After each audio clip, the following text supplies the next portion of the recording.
Vale, pues vamos a terminar con el capital primero, con el tomo primero, con la sesión de repaso de los capítulos del 23 al 25, que son la Ley General de la Acumulación Capitalista, la llamada acumulación originaria y la teoría moderna de la colonización. Tengo un mogollón de diapositivas, así que espero ir rápido. El índice, que bueno, ya nos sabemos. Bien, la Ley General de la Acumulación Capitalista, en la que Marx trata cómo ocurre la acumulación capitalista y cómo interacciona esta con la población, con la clase obrera concretamente, y desarrolla lo que él llama su especie de teoría de la población del capital junto con otra serie de cosas. El primer acápite se titula Demanda creciente de la fuerza de trabajo con la acumulación manteniéndose igual la composición del capital, en la cual más nos dice que, bueno, el acrecentamiento del capital implica un incremento de su parte constitutiva variable, o sea que se convierte en fuerza de trabajo. Una parte del plusvalor transformado en pluscapital tiene que reconvertirse siempre en capital variable o fondo suplementario de trabajo si suponemos que a condiciones por lo demás iguales, es decir, sin cambiar la composición orgánica del capital. Si suponemos eso, se requiere siempre la misma masa de fuerza de trabajo. Bueno, es evidente que la demanda de trabajo y el fondo de subsistencia de los obreros crecerán en proporción al capital y tanto más rápidamente cuanto más rápidamente crezca este. Es decir, que cuando se acumula el capital manteniéndose igual la composición orgánica del capital, sin progreso técnico, se aumenta el capital variable y con ello el proletariado. Bien. Por lo tanto, como nos dice aquí, de lo que expone en este capítulo, se desprende que una nación libre donde no se permite tener esclavos, la riqueza más segura consiste en una multitud de pobres laboriosos. El propio mecanismo del proceso de acumulación, al acrecentar el capital, aumenta la masa de los pobres laboriosos, esto es, de los asalariados que transforman su fuerza de trabajo en una fuerza creciente de valorización al servicio del creciente capital y que, por tanto, se ven obligados a perpetuar la relación de dependencia que los liga a su propio producto, personificado en el capitalista. Aquí el aumento cuantitativo de este factor del capital que, como vemos, produce cambios cualitativos también en la propia estructura del modo de producción. Bajo las condiciones de la acumulación supuestas hasta aquí, nos dice las más favorables a los obreros, es decir, que se expanda sin un descenso de la tasa de ganancia y sin un cambio en la composición orgánica del capital. Nos dice Den que las formas que reviste la relación de dependencia del proletariado son aliviadas y liberales. En vez de volverse más intensa a medida que se acrecienta el capital, esa relación de dependencia solo aumenta en extensión. Es decir, la pérdida de la explotación y dominación del capital se limita a expandirse junto a las dimensiones de este y el número de sus súbditos. Bien.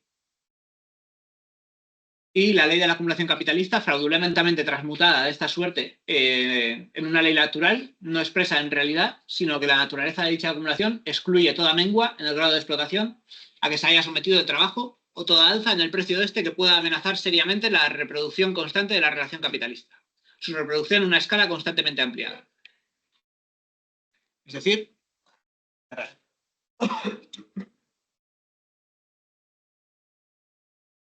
que incluso en este caso, que sería, como nos dice, el más favorable para la clase obrera, lo que se demuestra es que con la expansión del capital, a pesar de que en principio la situación de la clase obrera no debiera sufrir mayor merma, lo que sí ocurre es que el capital aumenta el polo que domina al trabajo, aumenta el número de trabajadores sometidos a esta relación de dominación y se perpetúa de manera constante esta reproducción en una escala constantemente ampliada. El otro aspecto de esta acumulación capitalista, más allá de su expansión cuantitativa, es su modificación cualitativa, en la cual se nos describe en el acápite disminución relativa de la parte variable del capital a medida que progresa la acumulación y con ella la concentración. Como ya hemos venido adelantando, el grado social de productividad del trabajo, que cambia con el progreso de la ciencia y de la técnica, se expresa en el volumen de la magnitud relativa de los medios de producción de un obrero durante un tiempo dado y con la misma tensión de la fuerza de trabajo transforma en producto. Es decir, la relación entre capital variable y capital constante. El aumento de esta se manifiesta, pues, en la reducción de la masa de trabajo con respecto a la masa de los medios de producción movidos por ella. Esto es, en la disminución de la magnitud del factor subjetivo del proceso laboral comparado con sus factores objetivos. Bien, con la productividad creciente del trabajo, nos dice, no solo aumenta el volumen de los medios de producción consumidos por el mismo, sino que el valor de estos, en proporción a su volumen, disminuye. Al aumentar la productividad mediante el aumento de la plusvalía relativa, se reduce el valor de los medios de trabajo y por lo tanto se disminuye el valor de la fuerza de trabajo misma. Su valor pues aumenta en términos absolutos, pero no en proporción a su volumen. Ahora ya, si crece, ya no crece en proporción al volumen del capital. Aquel supuesto, el aumento de la productividad, solo se realiza, nos dice, mediante el incremento de los capitales individuales, en la medida en que los medios sociales de producción y subsistencia se transforman en propiedad privada de capitalistas. El terreno de la producción de mercancías, solo bajo la forma capitalista, tolera la producción en gran escala. Esto es un factor importante, es decir, es imposible que todo este proceso de desarrollo de las fuerzas productivas, de desarrollo técnico y desarrollo científico de la producción que se da en el capitalismo se dé mediante la producción por parte de pequeños productores. Es necesario que estos productores sean gradualmente más grandes, que sus capitales sean gradualmente más grandes y que puedan poner en movimiento a la vez y bajo un mismo objetivo y dominio una mayor cantidad de medios de producción para que este proceso se dé de forma constante y amplia. Y es, por tanto, la única forma en la cual la producción de mercancías se puede resolver en un régimen social tan progresista como el capitalista. Por una parte, nos dice la acumulación se presenta como concentración creciente de los medios de producción y del comando sobre el trabajo. Por otra parte, aparece como repulsión de muchos capitales individuales entre sí. Contra este fraccionamiento del capital global social en muchos capitales individuales, o contra la repulsión de sus fracciones entre sí, opera la atracción de las mismas. Ya no se trata de una concentración simple de los medios de producción y del comando sobre el trabajo idéntica a la acumulación, es una concentración o centralización que nos dirá en las ediciones posteriores de capitales ya formados. Es decir, este proceso no se da, este proceso que requiere de capitalistas cada vez más grandes que ponen en movimiento cada vez más factores de la producción no se da únicamente mediante el crecimiento individual de los capitalistas ya existentes, sino mediante la absorción de unos por parte de otros. Así, el volumen creciente de las masas individuales de capital se convierte en una base material de un trastocamiento constante del modo de producción del mismo. El modo de producción capitalista conquista sin cesar los ramos laborales que todavía no estaban sujetos a su control, o que solo lo estaban esporádicamente o solo formalmente. Además, en su suelo prosperan nuevos ramos de trabajo que le pertenecen desde los primeros momentos. En los ramos ya laborales ya explotados de manera capitalista, finalmente, la fuerza productiva del trabajo madura como en un invernadero. En todos estos casos, el número de obreros decrece en proporción a la masa de los medios de producción con los que trabajan, por el cambio en la composición orgánica del capital. Aumenta la productividad, disminuye la parte variable de este capital que se pone en movimiento. Una parte cada vez mayor del capital se convierte en medios de producción, una cada vez menor en fuerza de trabajo. Por una parte, como vemos, el capital suplementario formado en el curso de la acumulación atrae cada vez menos obreros, en proporción a la magnitud que ha alcanzado. Por otra parte, el capital antiguo, reproducido con una nueva composición, repele más y más obreros de los que antes ocupaba. Es decir, si tomamos la parte del capital que ya existe en un momento dado, este capital se amplía por su propio desarrollo, del que ya había, como se modifica su composición orgánica, repele a obreros, y del que se le añade nuevo, añade menos de los que añadiría con la composición antigua, dada la nueva composición que tiene.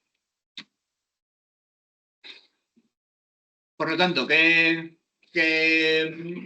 resultado tiene esto? Pues una producción progresiva de una sobrepoblación relativa o ejército industrial de reserva.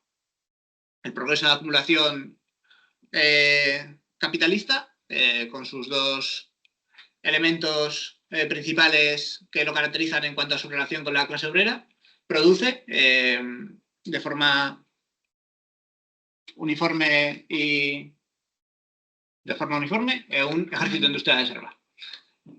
Nos dice, el modo de producción específicamente capitalista, el consiguiente desarrollo de la fuerza productiva del trabajo, el cambio que ocasiona ese desarrollo en la composición orgánica del capital, no solo corren parejas con el progreso de la acumulación o con el incremento de la riqueza social. Aumentan con una rapidez incomparablemente mayor. Es decir, es más rápido el segundo factor que ha analizado, el de la transformación de la composición orgánica del capital, que el primero, de su acumulación cuantitativa. Como la demanda de trabajo no está determinada por el volumen del capital global, sino por el de su parte constitutiva variable, esta decrece progresivamente a medida que se acrecenta el capital global, en vez de aumentar proporcionalmente al incremento de este. Tal como antes suponíamos. Esa demanda disminuye con relación a la magnitud del capital global y en progresión acelerada con respecto al incremento de dicha magnitud. En progresión acelerada. Aumenta el capital global, pero avanza en progresión acelerada respecto a esto la disminución de la relación de la magnitud del capital global. Esa disminución relativa de su parte constitutiva de la variable, acelerada con el crecimiento del capital global y acelerada en proporción mayor que el propio crecimiento de este, tercera vez que insisto en esto, aparece por otra parte, a la inversa, como un incremento absoluto de la población obrera que siempre es más rápido que el del capital variable o que el de los medios que permiten ocupar aquella. La acumulación capitalista produce de manera constante, antes bien y precisamente en proporción a su energía y a su volumen, una población obrera relativamente excedentaria, esto es, excesiva para las necesidades medias de valoración del capital y por tanto superflua.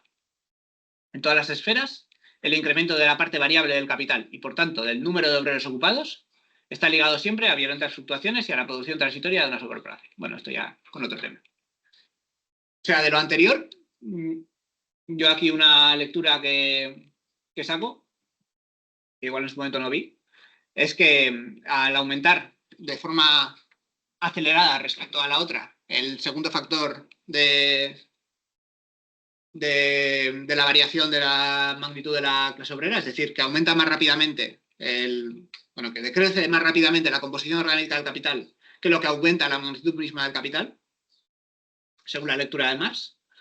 Eso lleva a que por lo menos en los ramos industriales en los que el capital ya domina la relación social, la magnitud total de capital variable decrezca y que con ella decrezca la demanda de obreros. Es lo que yo entiendo de la lectura. Me parece un poco raro, igual me equivoco, pero luego lo discutimos si queréis.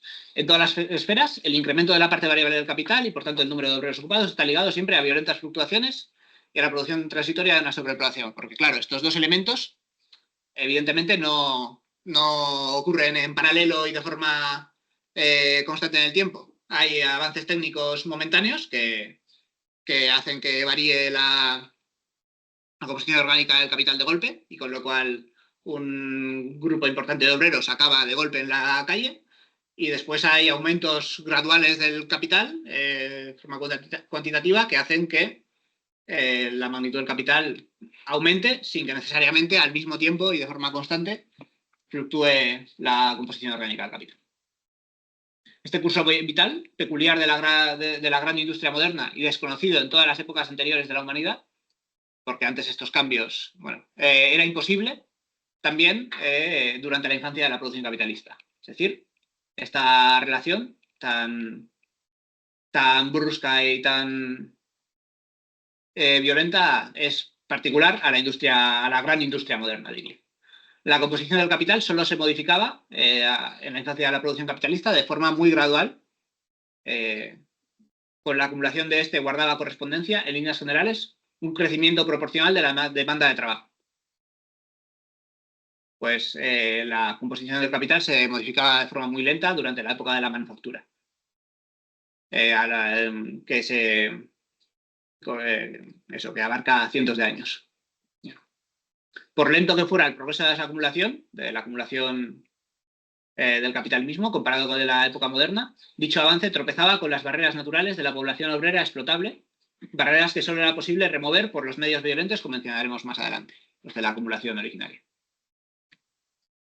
Pero si una sobrepoblación obrera es el producto necesario de la acumulación o del desarrollo de la riqueza sobre una base capitalista, esta sobrepoblación se convierte, a su vez, en palanca de la acumulación capitalista.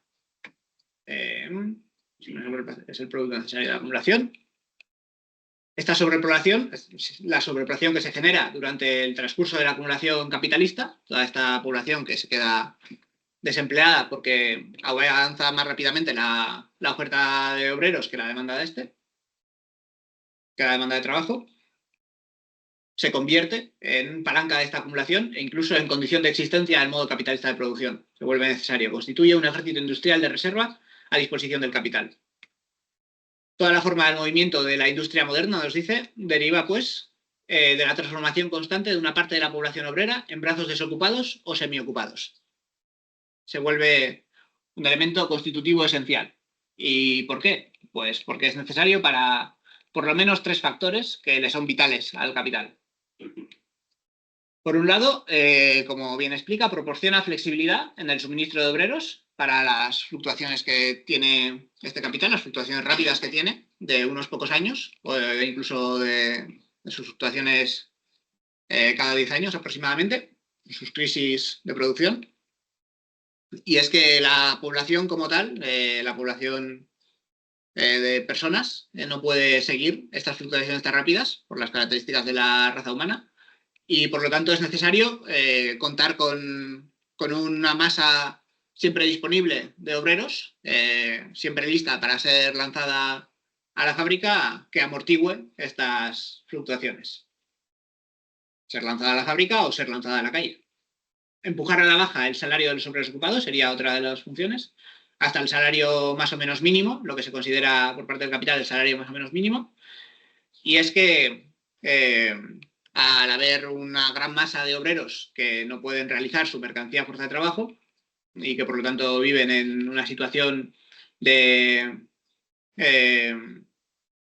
dificultades o directamente pauperismo, como describe más adelante, hace que estos estén ansiosos por acceder al mercado laboral y a los puestos de trabajo remunerados, y por lo tanto esto hace que el resto de obreros que los obreros que sí que venden su fuerza de trabajo tengan que venderlo a un precio competitivo, empujando el salario a la baja. Y adicionalmente aumenta el grado de explotación de los obreros ocupados, de modo que a estos mismos obreros que trabajan, para no verse desplazados por otros obreros que tienen más ganas que ellos de trabajar, se ven obligados a trabajar de forma más dura y de forma más intensa, de tal forma que incluso el capital es capaz de cierta manera, hacer independiente la oferta de trabajo fisiológico, de la oferta de obreros. Es decir, aumenta la oferta de trabajo, el consumo de trabajo que realiza, sin necesidad de aumentar la cantidad de obreros que ocupa. Bien. Es decir, como concluye el final del acápite, el mecanismo de la producción capitalista vela para que el incremento absoluto del capital no se vea acompañado de un aumento consecutivo de la demanda general del trabajo. Y el apologista llama a esto compensación por la miseria, los padecimientos y la posible muerte de los obreros desplazados durante el periodo de transición, que los relega al ejército industrial de reserva. La demanda de trabajo no es idéntica al crecimiento del capital. La oferta del trabajo no se identifica con el aumento de la clase obrera, como si se tratara de dos potencias independientes que se influyen recíprocamente. Pero en este proceso los dados están cargados. El capital opera en ambos lados a la vez. Si por un lado su acumulación aumenta la demanda de trabajo, por el otro, esta misma acumulación acrecienta la oferta de obreros mediante su puesta en libertad, mediante los medios que ya veremos más adelante, mientras que a la vez la presión de los desocupados obliga a los ocupados a poner en movimiento más trabajo, haciendo así, por ende, que hasta cierto punto la oferta de trabajo sea independientemente de la oferta de obreros.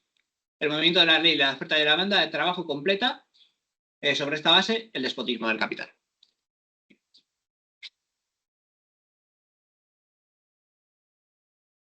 Así pues, llegamos con todo este análisis de cómo varía el capital y de cómo este genera un ejército industrial de reserva a la conclusión del capítulo, más o menos, que serían ya un análisis más detallado de las formas de existencia de la sobrepoblación relativa y la ley general de la acumulación capitalista. Aquí nos dice Marx que esta sobrepoblación relativa que se produce constantemente existe en todos los matices posibles. Es decir, todo obrero la integra durante el periodo en el que está semiocupado o desocupado por completo. Crisis, ahora crónicamente, los periodos de negocios flojos, la sobrepoblación relativa adopta continuamente tres formas, nos dice. La fluctuante, la latente y la estacionaria. Bien.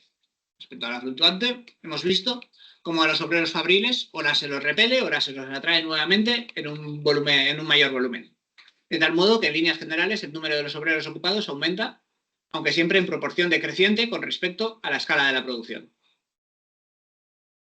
La sobrepoblación existe aquí bajo la forma fluctuante, es decir, esta población que actúa de amortiguador de estos ciclos del capital existe durante los ciclos a la baja de la producción capitalista como sobrepoblación, como ejercicio de la reserva, en este caso fluctuante. Adicionalmente, en este capítulo explica cómo se tiende a sustituir a obreros varones por mujeres y niños y cómo estos niños cada vez se sustituyen por niños más jóvenes y de qué forma pues eso, el crecimiento absoluto de la clase obrera requiere de esa suerte una forma de incrementarse su número aunque sus elementos se desgasten rápidamente. Se hace necesario, en consecuencia, un rápido relevo de las generaciones obreras. Esta misma ley lo rige en el caso de las demás clases de trabajo. Así pues, esta sobrepoblación fluctuante se compone eso de obreros varones que son atraídos y repelidos de la población por los ciclos de capital y también, en cierta medida, por los que son expulsados de este por mujeres y niños y por niños cada vez menos. Respecto a la latente, nos dice que no bien la producción capitalista se apodera de la agricultura, en este caso principal fuente de esta población excedentaria latente, según el grado en el que se haya adueñado de la misma, la demanda de población obrera rural decrece en términos absolutos a medida que aumenta la acumulación del capital, que está en funciones de esta esfera. Sin que la repulsión de estos obreros, como ocurre en el caso de la industria no agrícola, se complemente con una mayor atracción. Sencillamente, la producción agrícola repele obreros. Y de ahí la migración del campo a la ciudad. Una parte de la población rural, de este modo, o sea, esta migración a la ciudad no sería posible si una parte de la población rural, por consiguiente, se encuentra siempre en vías de metamorfosearse en población urbana o manufacturera. Pero su flujo constante presupone la existencia del propio campo de una sobrepoblación constantemente latente. Es decir, que la gente que vive en el campo, parte de ella es sistemáticamente, de forma latente, sobrepoblación.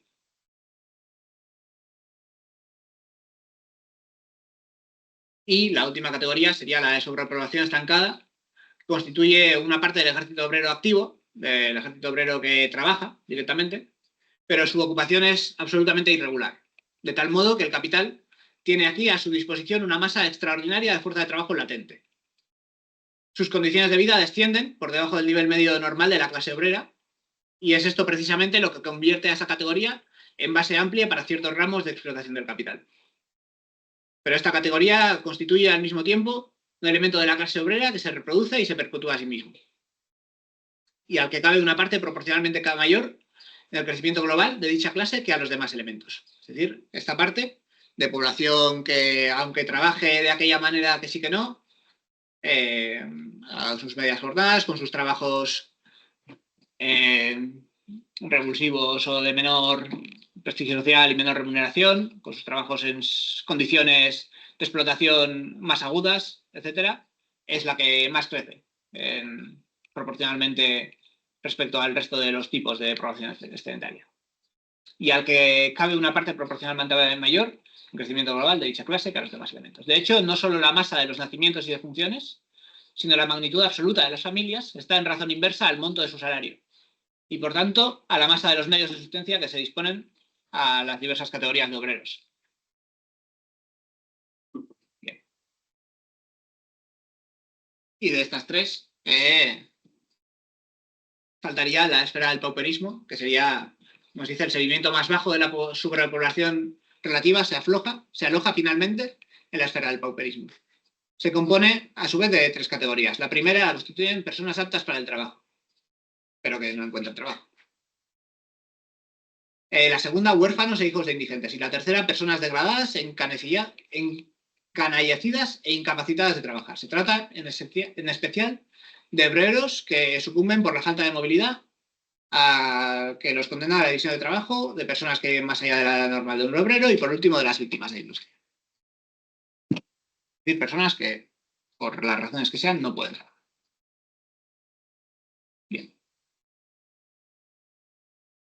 Y así llegamos a la ley general. La fórmula así. Cuanto mayores sean, como corolario de este capítulo, cuanto mayores sean la riqueza social, el capital en funciones, el volumen y su vigor de crecimiento y, por tanto, también la magnitud absoluta de la población obrera y de la fuerza productiva de su trabajo, tanto mayor será la pluspoblación relativa o ejército industrial de reserva. Es decir, con el aumento del capital, aumenta también el ejército industrial de reserva. La fuerza de trabajo disponible se desarrolla por las mismas causas que la fuerza expansiva del capital. Es decir, según se expande el capital, se desarrolla la fuerza de trabajo disponible, la clase obrera.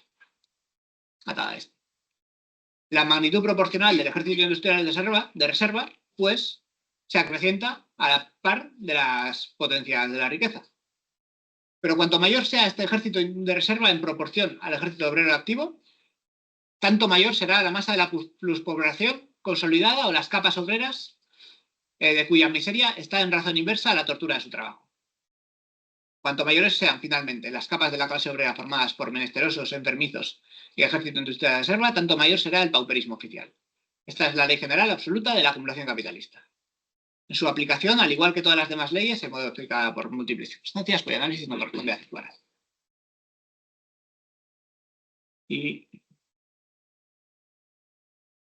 ahí llegamos a la ley general. Cuanto mayor sea, nos dice, la fuerza productiva del trabajo, tanto mayor será la presión de los obreros sobre sus medios de ocupación. Y tanto más precaria, por tanto, la condición de existencia de la asalariada. Venta de su fuerza de trabajo para aumentar la riqueza ajena o para la autovalorización del capital. El incremento de los medios de producción de la productividad del trabajo a mayor velocidad que el de la población productiva se expresa capitalísticamente en su contrario. En la población obrera crece siempre más rápidamente que la necesidad de valorización del capital.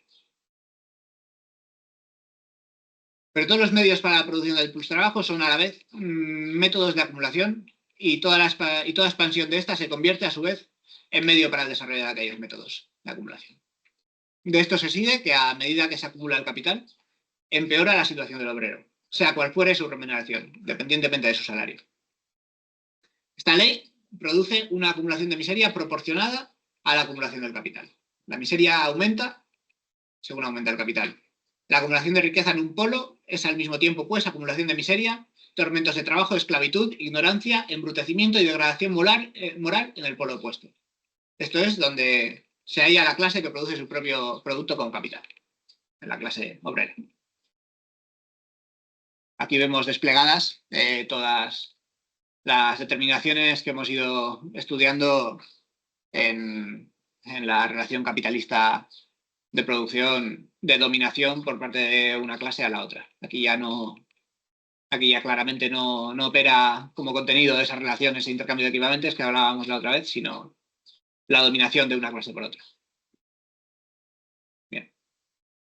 Y el capítulo continúa con las muy estimulantes 80 páginas que ilustran esta horrible situación de la clase obrera bajo este régimen capitalista de producción, particularmente en Inglaterra en el siglo XIX, con sus capítulos en los que analiza la evolución de la clase obrera inglesa de 1846 al 66, específicamente las capas peor remuneradas de esta clase obrera, la población nómada, ese sector especial de la clase obrera que vive atada a su trabajo y que se desplaza de un lugar a otro según la demanda de su trabajo. Luego el sector mejor remunerado de la clase obrera, que vemos que cuando acontecen las crisis estos tampoco se libran.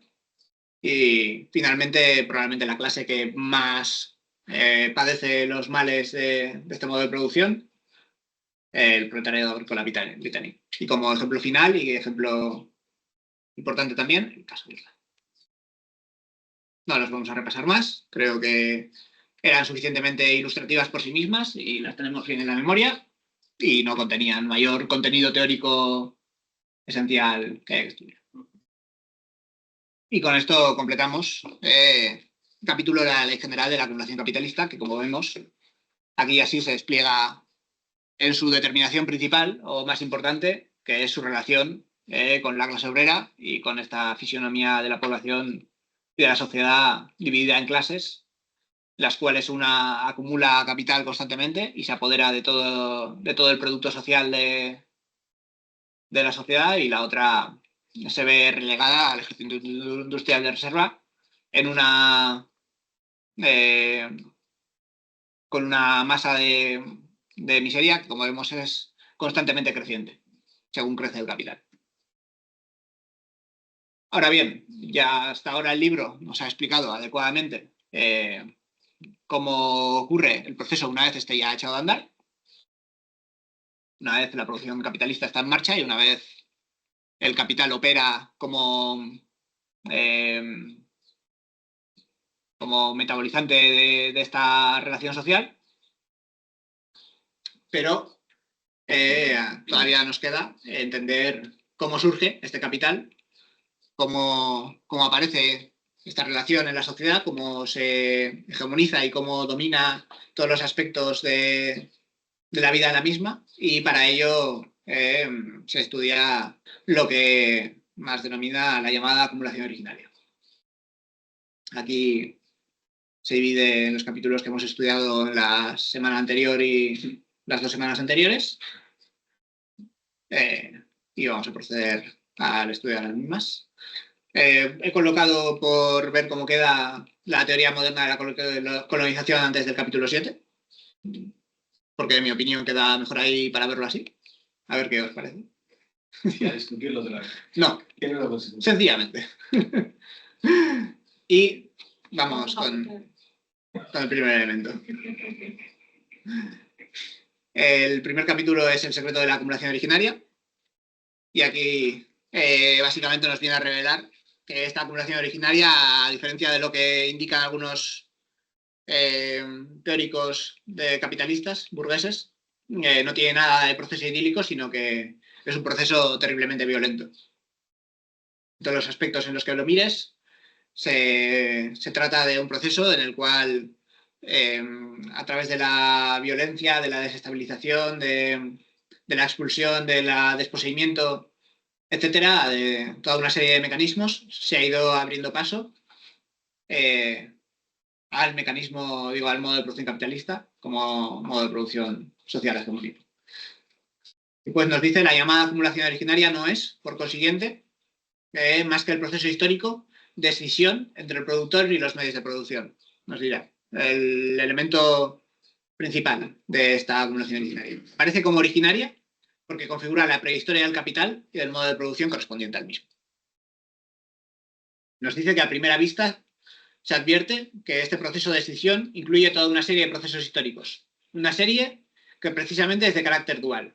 Por una parte, distribución de las relaciones que convierten a los trabajadores, disolución de las relaciones que convierten a los trabajadores en propiedad de terceros, es decir, en siervos feudales, por ejemplo, y en medios de producción de los que estos se han apropiado, produciendo al obrero libre en términos jurídicos, y por otra, la disolución de la propiedad que ejercían de los productores directos sobre esos medios de producción, produciendo al obrero libre en el sentido material, libre de sus medios de producción. Bien. Así pues, este proceso de producción del obrero libre comienza, con el primer capítulo, con la expropiación de la población rural a la que se le despoja de la tierra. Como sabemos, en el medievo, en los modos de producción anteriores, casi toda la población era de índole rural, de índole campesina, los cuales o bien cultivaban la tierra o cuidaban animales. Y progresivamente, a lo largo de varios siglos, se da una serie de elementos que hace que esta población rural se vaya disolviendo, que elementos de la misma se vean expulsados del campo a la desposesión y que se les vaya expropiando de sus tierras, que originariamente les pertenecen, de una forma o de otra. El primer elemento que menciona en Inglaterra ocurre de forma casi más casual que otra cosa, que sería la desaparición del siervo de la gleba dentro de las relaciones de producción feudales mismas. Después la disolución de las mesnas feudales, en las cuales pues se disuelve estos elementos cortesanos de los diferentes nobles y diferentes pequeños condados y pequeños feudos, los cuales constituyen en cierta medida también el núcleo del ejército feudal. Por parte de la monarquía, esta disolución se da por parte del monarca, que quiere acceder al poder absoluto, al absolutismo monárquico.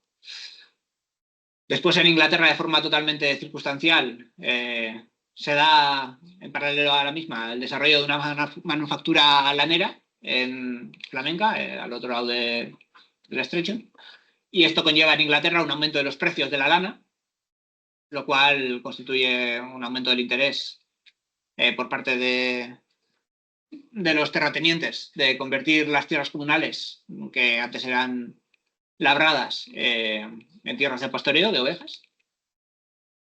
El elemento de la reforma religiosa, de la reforma calvinista, y con esto la expropiación de los bienes de la Iglesia, las aquí en España conocidas como mucho más tardías desamortizaciones. Después el robo de las tierras fiscales, el proceso en el cual las distintas tierras pertenecientes a la corona se van asignando a propietarios privados que los explotan o los arriendan. Y el proceso de fusión de fincas, en el cual diferentes propietarios de tierras son absorbidos por otros propietarios, generando parcelas más grandes. Todos estos métodos, que están bien detallados en el capítulo, conquistaron el campo para la agricultura capitalista, incorporaron el suelo al capital y crearon para la industria urbana la necesaria oferta de un proletariado enteramente libre. Es decir, sean las condiciones para que mediante las grandes fincas normalmente arrendadas se pueda producir en el campo de forma capitalista y se produce una población desposeída de su tierra y por lo tanto desposeída de sus medios de producción, que es lanzada directamente al proletariado. ¿Qué pasa con esta población que es lanzada al todavía no del todo constituido proletariado? Pues lo que nos cuenta en el capítulo de la legislación sanguinaria contra los expropiados, desde finales del siglo XV, y las leyes reductoras del salario, en la cual se demuestra cómo no basta con las condiciones aunque las condiciones de trabajo se presenten en un polo como capital y en el otro como hombres que no tienen nada que vender, salvo su fuerza de trabajo, y que tampoco basta con obligarlos a que se vendan voluntariamente, sino que es necesario pues, que en el transcurso de la producción capitalista se desarrolla una clase trabajadora que por educación, bueno, eso, por lo que describe en el capítulo, es necesario obligarlos prácticamente a trabajar, criminalizando la vagabundez y el vagar libremente por los lugares sin trabajar, y criminalizando también el pago de un salario alto, fijando unos límites a este salario de modo que la explotación capitalista sea viable, y con esta producción violenta y artificial de una relación de producción asalariada, provechosa para el capital, se produce en el transcurso de la producción capitalista, se desarrolla una clase trabajadora con el poderío de las generaciones que por educación, tradición y hábito reconoce las exigencias de este modo de producción como leyes naturales e evidentes por sí mismas, que, como vemos en un principio, no lo son. Otro elemento importante, y es que en un polo se tiene que desarrollar la fuerza de trabajo y en el otro se tiene que desarrollar el capital, la acumulación del capital como tal, del factor objetivo de la producción. Y es que la expropiación de la tierra crea grandes terratenientes. Como vemos, a todos estos campesinos se les despoja de su tierra, varias de estas fincas se concentran y el tamaño de las fincas aumenta. De sus arrendatarios, poco a poco, el bailío se convierte en arrendatario libre, que explota el trabajo ajeno, luego en aparcero y finalmente en un arrendatario que explota a otros bajo la forma asalariada, es decir, en un arrendatario capitalista. y así la relación social capitalista de trabajo asalariado desplaza en el campo a la relación, a las relaciones feudales o a las relaciones más horizontales previas. Y adicionalmente a esto, de forma de nuevo totalmente circunstancial en Inglaterra, ocurre que coinciden en el siglo XVI la enorme inflación que se da por el descubrimiento de las minas de oro y de plata de América, con unos arrendamientos de larga duración de la tierra, en los cuales no se reevaluaba el precio del arriendo hasta pasados, en algunos casos, hasta 100 años. Esto dio lugar a una considerada acumulación de riqueza, que sería capital, en manos de los arrendatarios, que vemos que ya se comportan de forma capitalista. Bien. Por el otro lado, todo esto desarrolla la industria y la cantidad de repercusión de la revolución agrícola sobre la industria y de la creación del mercado interno para el capital de esta industria. Así pues, nos dice, no solo se obligó a trabajar con mayor intensidad a los asalariados rurales, sino que además el campo de producción en el que estos trabajaban por sí mismos se contrajo cada vez más. Como sabemos, los campesinos medievales trabajaban en buena medida produciendo sus medios de sustento.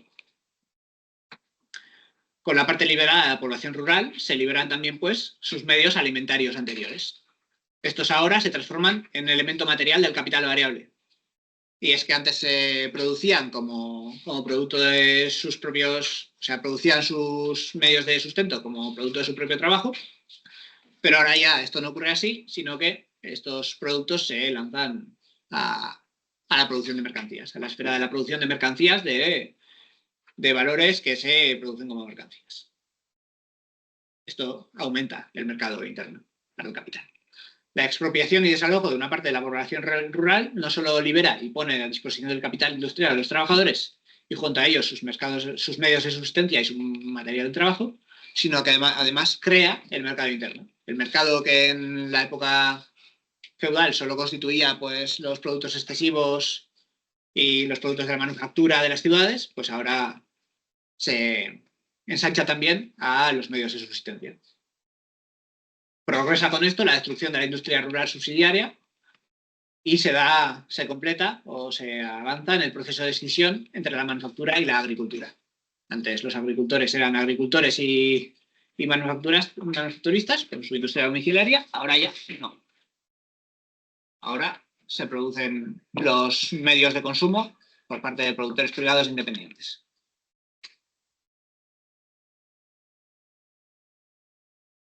Adicionalmente, solo la gran industria proporciona, con las máquinas, el fundamento constante de la agricultura capitalista y expropia radicalmente a la inmensa mayoría de la población rural y lleva a término la escisión entre la agricultura y la industria doméstico-rural, cuyas raíces la hilandería y la tejeduría arranca.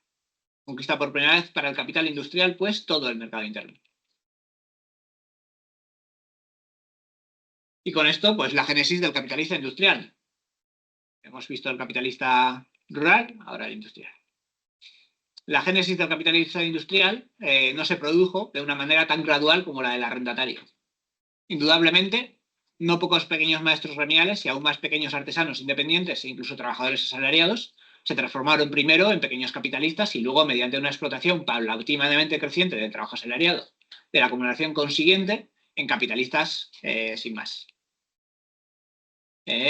La nueva manufactura se hace de esta forma, en este proceso paulatino, la nueva manufactura se fue asentando debido a las limitaciones que imponían los gremios a la misma en las ciudades, pues en puertos marítimos exportadores o en puntos de la campaña no sujetos al control del viejo régimen urbano y de su constitución corporativa. De ahí que en Inglaterra las incorporated towns lucharan encarnizadamente contra estos nuevos semilleros industriales. O sea, eso ocurre. Esa producción paulatina del capitalismo industrial se da de forma orgánica y es a la que evidentemente alude principalmente la economía política burguesa. Pero esta no es la principal elemento que da pie al capitalismo industrial, sino que más bien se da de forma mucho más espontánea y mucho más violenta. Por un lado, desde el descubrimiento de las comarcas auríferas y argentíferas en América, el exterminio, esclavización y soterramiento en las minas de la población aborigen, la conquista y saqueo de las Indias Orientales, la transformación de África en un costo reservado para la caza comercial de pieles negras, etcétera, caracterizan los albores de la era de la producción capitalista. Estos procesos idílicos constituyen factores fundamentales de la acumulación originaria. Y pisándoles los talones, hace su aparición la guerra comercial entre las naciones europeas. Los diversos factores de la acumulación originaria se distribuyen ahora en una secuencia más o menos cronológica, principalmente entre España, Portugal, Holanda, Francia e Inglaterra. En Inglaterra, a finales del siglo XVII, se combinan sistemáticamente en el sistema colonial el de la deuda pública, el del moderno sistema impositivo y el sistema proteccionista. Es decir, todos estos mecanismos de los que hace uso los estados que se van aburguesando, en los cuales se va desarrollando el modelo de producción capitalista, son los que aceleran enormemente, de forma brusca y definitivamente violenta, el desarrollo del capitalista industrial. El sistema colonial, nos dice, hizo madurar como plantas de invernadero el comercio y la navegación. La expansión de los mercados, tanto geográfica como geográficamente. Las sociedades monopolia, nos dice Lutero, constituían poderosas palancas de la concentración de capitales. La colonia aseguraba a las manufacturas en ascenso, en la metrópoli, un mercado donde colocar sus productos y una acumulación potenciada para el monopolio del mercado. Los tesoros que eran expoliados fuera de Europa directamente por el saqueo, por la esclavización y las matanzas con rapiñas, refluían a la metrópoli de vuelta y se transformaban ahí en capital. Es decir, el expolio de las colonias sirve para la acumulación capitalista en la metrópoli. El extraordinario papel, además desempeñado por el sistema de la deuda pública, el cual permite poner en movimiento una cantidad enorme de valores de golpe y en manos productivas, por el moderno sistema impositivo en la transformación de la riqueza social del capital, en la expropiación de productores autónomos y en la opresión de los asalariados. Y el sistema proteccionista era un medio artificial de fabricar también fabricantes, de expropiar trabajadores independientes, de capitalizar los medios de producción y de sustancia nacionales y de abreviar por la violencia la transición entre el modo de producción antiguo y el moderno.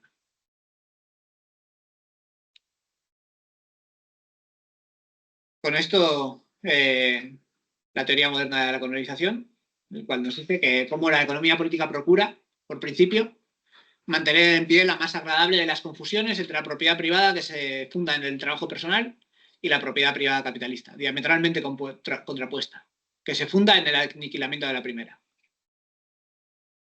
En el occidente de Europa, nos dice, patria de la economía política, el proceso de la acumulación originaria se ha consumado ya en la época de Marx en mayor o menor medida. Pero esto no ocurre del mismo modo, no ocurre así en las colonias. El modo capitalista de producción y de apropiación tropieza ahí, en todas partes, con el obstáculo que presenta la propiedad obtenida a fuerza de trabajo por su propio dueño.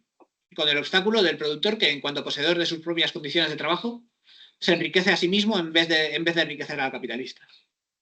La contradicción entre esos dos modos de producción y de apropiación diametralmente contrapuestos existe aquí de manera práctica. Esta contradicción que nos ha dicho ya al principio del capítulo, que es la principal que se va desarrollando. La contradicción entre el productor independiente y sus medios de producción. La escisión entre los mismos.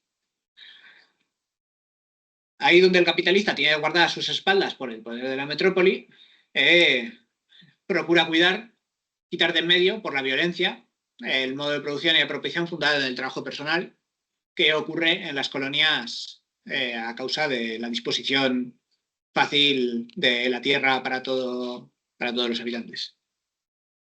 Este mismo interés que la metrópoli empuja al psicogozante del capital, al economista, a explicar teóricamente el modo de producción capitalista por su contrario, ese mismo interés lo impulsa aquí a sincerarse, a proclamar sin tapujos la antítesis entre ambos modos de producción.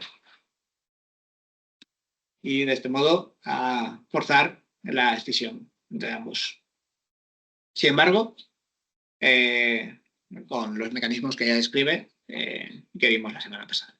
No puedo entrar en ellos, de cómo en las colonias puras, en las cuales sencillamente se colonizaba la tierra, sencillamente por así decirlo, por parte sobre todo del Imperio inglés, era muy difícil para el capitalismo desarrollarse por la disponibilidad amplia de los modos de producción, y aquí también es necesario un proceso violento, un proceso artificioso, en el cual se impulsa la formación del capital por medio de expropiar al trabajador de esos modos de producción o de limitarle el acceso al mismo.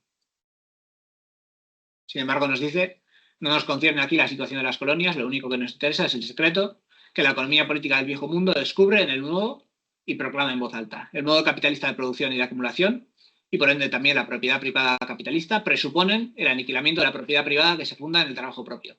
Esto es la expropiación del trabajador. Esto es lo que hemos ido viendo a lo largo de todo el capítulo de la acumulación originaria. Cómo se va separando, como os he dicho al principio, al productor de sus medios de producción. Así pues, tendencia histórica de la acumulación capitalista, ¿cuál es esta? ¿En qué se resuelve la acumulación originaria de capital? Esto es su génesis histórica. En tanto no es transformación directa de esclavos y siervos de la gleba en asalariados, o sea, mero cambio de forma, sino más bien cambio en todos los mecanismos sociales de producción, no significa más que la expropiación del productor directo. Esto es la disolución de la propiedad privada fundada en el trabajo propio. Ese es el elemento esencial. Y de esta forma, mediante esta expropiación, la creación de los dos polos del capital, el trabajador libre y el capital acumulado en las cantidades. Este modo de producción supone el parcelamiento del suelo y de los demás medios de producción. Excluye la concentración de estos, el modo de producción fundado en el trabajador, en el productor directo. Excluye la concentración de estos y también la cooperación, la división del trabajo dentro de los mismos procesos de producción, el control y la regulación sociales de la naturaleza, el desarrollo libre de las fuerzas productivas sociales, es decir, todo lo que hemos ido viendo a lo largo del libro. Todo esto es imposible en el modo de producción fundado en el productor directo. En este modo de producción únicamente puede darse una producción individual o de muy baja escala de cooperación, y en la cual está regulada por las necesidades del propio productor y no por las necesidades sociales. Es decir, no será una producción social. Esta solo es compatible con los límites estrechos, espontáneos y naturales de la producción y de la sociedad.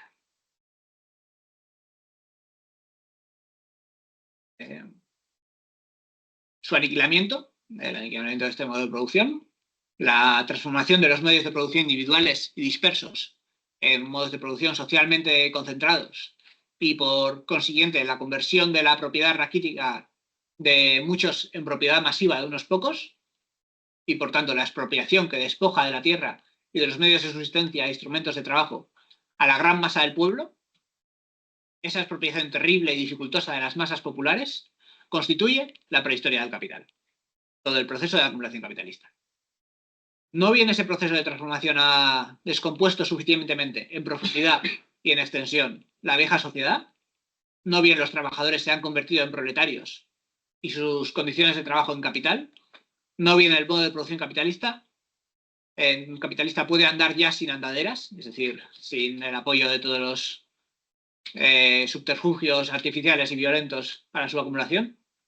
Asumen una nueva forma, la socialización ulterior del trabajo y la transformación ulterior de la tierra y de otros medios de producción en medios de producción socialmente explotados, y por ende en medios de producción colectivos, y asume también una nueva forma, por consiguiente, la expropiación ulterior de los propietarios privados.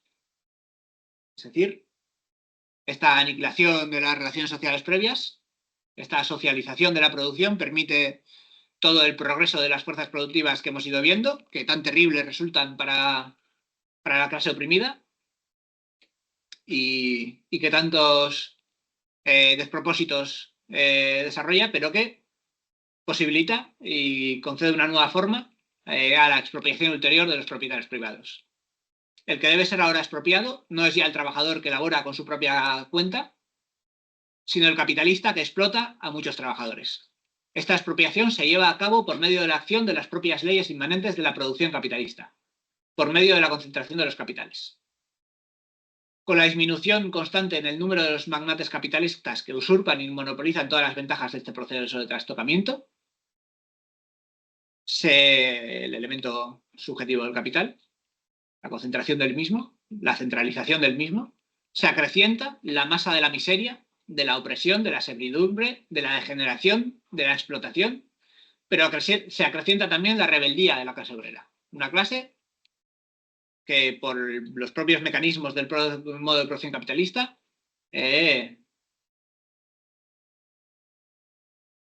una clase cuyo número aumenta de manera constante y que es disciplinada, unida y organizada, también de forma inmanente al capital, por el propio mecanismo mismo del proceso capitalista de producción en la fábrica. El monopolio ejercido por el capital se convierte en traba del modo de producción que ha florecido bajo él, con él y bajo él.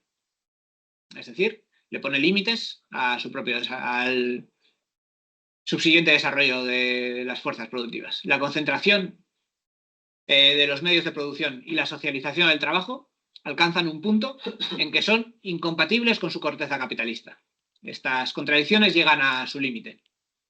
Se la hace saltar y suena la hora postrera de la propiedad privada capitalista. Los expropiadores son expropiados. El modo capitalista de producción y de apropiación, y por tanto la propiedad privada capitalista, es la primera negación de la propiedad privada individual, fundada en el trabajo propio. La negación de la negación capitalista, de la producción capitalista, se produce por sí misma, con la necesidad de un proceso natural. Es la negación de la negación. Esta restaura la propiedad individual, pero sobre el fundamento de la conquista alcanzada por la era capitalista. La cooperación de trabajadores libres y su propiedad colectiva sobre la tierra y sobre los medios de producción producidos por el trabajo mismo.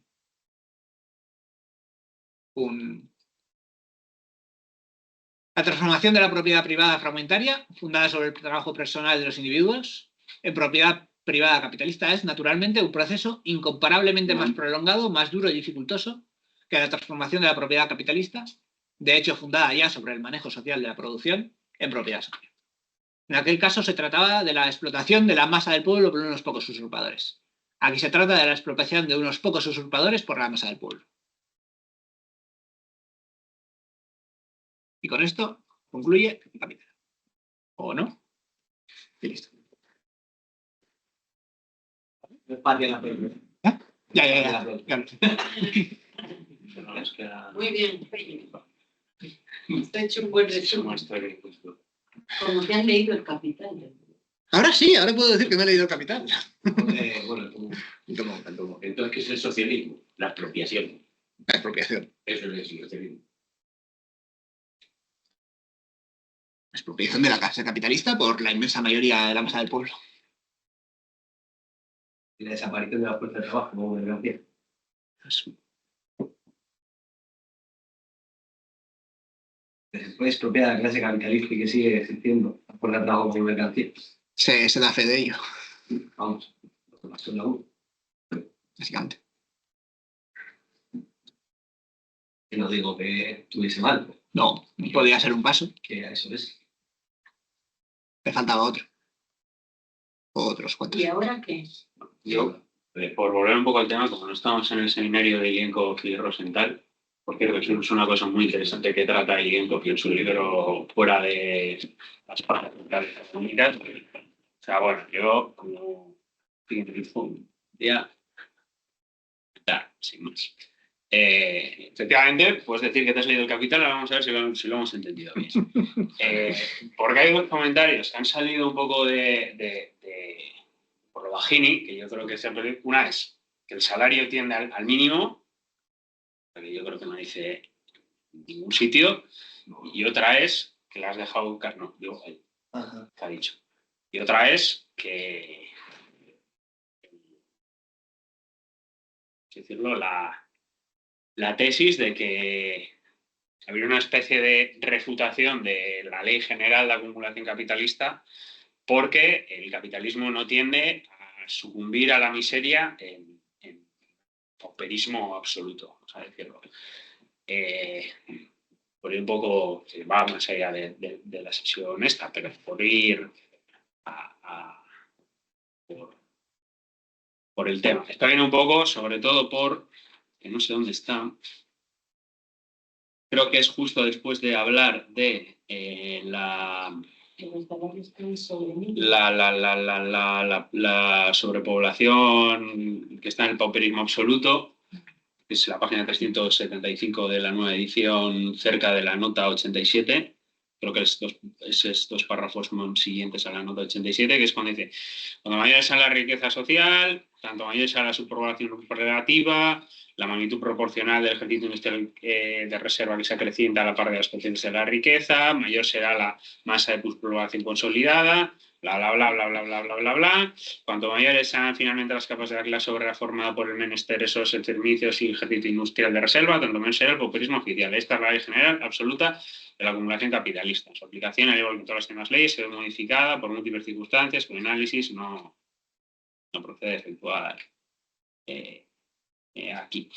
Yo, con respecto a esto, intentar decir dos cosas, o tres, mejor dicho. La primera, que yo creo que aquí, en estos apartados, yo creo que cuando habla de ley general de acumulación, no solo habla de esto, sino que habla de muchas otras cosas más. O sea, menciona muchas leyes, por ejemplo, cómo te evoluciona la familia en razón inversa del salario, el equilibrio de sobrepoblación relativa y los empleados, el hecho, bueno, de que haya siempre sobrepoblación relativa, etcétera, etcétera, etcétera. Pero en cualquier caso, yo, que se suele siempre citar ese párrafo, yo admito que a mí me da la sensación que puede dar una confusión el párrafo de que pues bueno, ¿no? Que como el capitalismo pues tiende a, pues, como dice aquí, tanto mayor será el pauperismo oficial, esta es la ley general absoluta de la acumulación capitalista. O sea, como que de ahí se extraiga de idea que, pues bueno, que la tendencia al capitalismo es el pauperismo oficial. Yo en cuanto a esto, o sea, simplemente unas cuantas cosas. Pero también hacer un poco una recapitulación. O sea, lo primero que me parece una conclusión, que si coges como toda la obra en conjunto, y no me voy a ir fuera de horas, porque esto ya lo he discutido con Pello y voy ahora de aquí, imagino que lo seguiré discutiendo, como la crítica a la ley del bronce que hace la Salle y demás. Yo creo que si coges el Capital, a mí me parece que es ¿cómo decirlo, no? Pero una conclusión que no se extrae por ningún lado, porque si la fuerza de trabajo no es un mínimo de subsistencia, si la fuerza de trabajo, entre otras cosas, se establece por cuestiones morales y éticas o algo así, viene a decir, si además dice, por ya volver y aterrizarlo en esta, bueno, y anteriormente ha ejemplificado, como por ejemplo, los salarios van evolucionando, la jornada laboral va evolucionando, etcétera, etcétera, y volviendo ya a la sesión de repaso, dice al principio del todo, creo que lo dice en otros sitios, que el capital crea constantemente nuevas necesidades. El capital, evidentemente, cada vez crea porque es más productivo, porque se apropia de las fuerzas sociales humanas, produce cada vez más mayores, más valores de uso. Intentar ir en orden, ¿eh? Incluso en esta sección dice varias veces, ¿dónde está? Por así decirlo, dice, por ejemplo, en la página 27, que está cerca de la nota 83, ese siguiente párrafo, la nota 83, dice, hablando de cómo evolucionan los salarios. Los movimientos generales del salario están regulados exclusivamente por la expansión y contracción del ejército industrial de reserva, las cuales se rigen a su vez por la alteración de periodos en las que opera el ciclo industrial. Luego, pues, también, pues, seguir en la página 730, que es donde dice lo de que los dados están trucados. Dice, claro, la oferta de trabajo no es idéntica al crecimiento del capital. La oferta de trabajo no es idéntica con el aumento de la clase obrera. Bueno, el capital opera de las dos maneras y luego dice, bueno, los obreros se organizan mediante trade unions, etcétera, etcétera. Entonces tenemos como que hay una contratendencia. Y que esto, por cierto, no lo comenté en su día, pero ya que lo comento aquí, ya, como dice aquí, como el río pasa por ciertos sitios, que a mí, aquí en esta parte, me parece muy curioso cómo que luego en otros sitios a lo mejor no, pero cómo correlaciona, por así decirlo, la organización obrera con una especie de toma de conciencia científica. Es decir, cómo los obreros se empiezan a organizar en trade unions, etcétera, etcétera, cuando comprenden, por así decirlo, que tienen como que hacer una ley, una contraley, o sea, bueno, no es una contraley, ¿no? Pero como una contratendencia a esa especie de ley. Pero eso es otro tema. Es otro tema. Luego llegamos específicamente al párrafo en cuestión, que yo creo que aquí, bueno, está hablando en general de las... o sea, en relación al pauperismo oficial, porque insisto que ya menciona otras cuantas leyes. Y no solo eso, también, por ejemplo, en la página, cuando cita, a no sé quién cojones cita, con registro civil o algo así, estoy seguro, creo que está en la nota como 100, por la nota 100, más o menos, la nota 103, más o menos, que dice que sí, que efectivamente, que hay un aumento de riqueza y poder, que ese aumento de riqueza y poder tiene que ser necesariamente para la población obrera, porque bueno, en otros casos abarata los artículos de consumo general, que yo creo que esto también se puede ampliar a que abarata los artículos en general, porque bueno, se desarrollan las fuerzas productivas. Y dice, los pobres en todo caso, esto se está citando, más todavía, los pobres en todo caso se han vuelto menos pobres, que se han modificado los extremos de pobreza, es algo que no me atrevo a afirmar, etcétera, etcétera. Y aquí para mí Marx, en todo caso, resalta lo que tiene que resaltar, y podría acabar. Dice, qué flojo anticlímax. Es decir, bueno, decir que los pobres son menos pobres, pues bueno, es una cosa que incluso en la época había la discusión a ver sobre si el agua mojaba o no. No había discusión sobre eso. Y lo que dice es, si la clase obrera sigue siendo pobre, solo que menos pobre en proporción en lo que produce un embriagador efecto de aumento de riqueza y poder para la clase propietaria. Ello significa que en términos relativos es tan pobre como antes. Si los extremos de la pobreza no se han reducido, han aumentado y han hecho los extremos de la riqueza. Esto es, por ejemplo, un caso de cómo, me parece que Marx ilustra esto. Antes también había ilustrado cómo se concentraba la riqueza, que yo creo que es a lo que se refiere con, digamos, o lo que suele referirse cuando se habla de modo general, como la idea de acumulación en un gráfico, creo que es el anterior a este, pues que luego además creo que aquí creo que Joaquín, porque tengo apuntados los porcentajes, imagino que los daría él, cómo se ve el porcentaje de personas, pues bueno, cada vez hay más concentración de riqueza, etcétera. Entonces, bueno, por sintetizar, a mí me parece que achacarle a Marx como una especie de lectura de que el capitalismo tiende a sumir en la miseria cada vez más tendencialmente a los proletarios, a mí me parece que es una lectura que no se corresponde sistemáticamente hablando por ningún lado, porque precisamente constantemente lo que está remarcando es cuando hay leyes de población, cuando hay no sé qué, cuando hay no sé cuánto dices todo el rato. Bueno, vale, sí, o sea, pero todo esto se está regulando y todo esto hay contratendencias que regulan y todo esto se ve cómo se evoluciona, se ve cómo el capital, sí, claro, el capitalista individual quiere, pues sí, en vez de explotar 18 horas a una persona, exportarla a 24, pero se ve, pues, como por ejemplo, pues, mediante el Estado de ciertas leyes donde el capital individual no lo impide, o se ve, yo qué sé, pues, por ejemplo, como, esto es otra cosa, pero que aquí sí que podría hacerse como una pequeña corrección. Cuando hay un momento, esto es mucho antes, creo,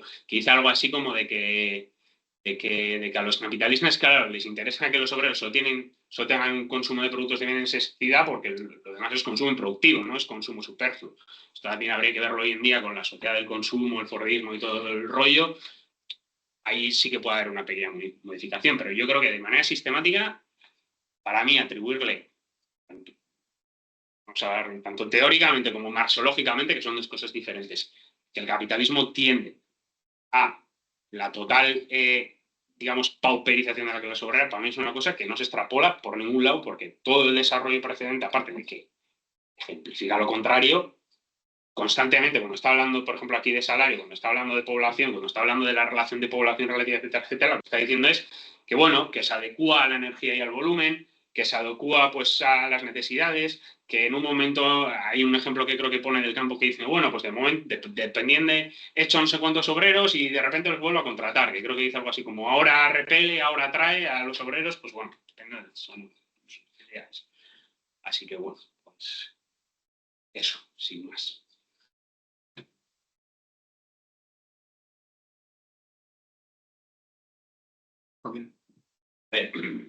Por dar una visión más general. Yo creo que si hemos entendido lo que hemos estudiado, no leído, sino estudiado, estoy seguro que si nos encontramos con una afirmación como la siguiente: El Capital es un libro de economía que tiene una fundamentación filosófica. Es un libro de economía.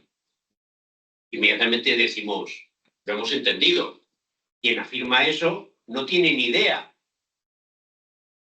Bueno, no la leí. Bien, eso lo afirma uno de los autores que Andrés propone que leamos.